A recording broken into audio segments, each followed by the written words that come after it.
স্বাভাবিকভাবে কাতার থেকে ঢাকার ফ্লাইট চলাচল শুরু হয়েছে। কাতার থেকে যারা ঢাকার টিকিট কাটছেন তাদের জন্য সুখবর। যারা আপনারা কনফার্ম টিকিট কাটছিলেন, যাদের টিকিট ক্যান্সেল হয়ে গেছে, তারা আপনারা নতুন তারিখ নিতে পারবেন।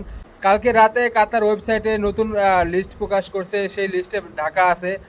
13 তারিখ যেটা, সেটা একটা বিশেষ বিমান, মানে যারা ট্যুরের বিষয়ে বিজনেস ভিসাতে কাতার এসে আটকা পড়ছিলেন তাদের জন্য। আর 15 তারিখের পরে পরে যেটা স্বাভাবিক, মানে সাধারণ যাত্রী যারা সবাই আর কি যেতে পারবে। যারা আর কি টিকিট ক্যান্সেল হয়ে গেছে, যারা কনফার্ম টিকিট ছিল, তারা নতুন টিকিট নিতে পারবে।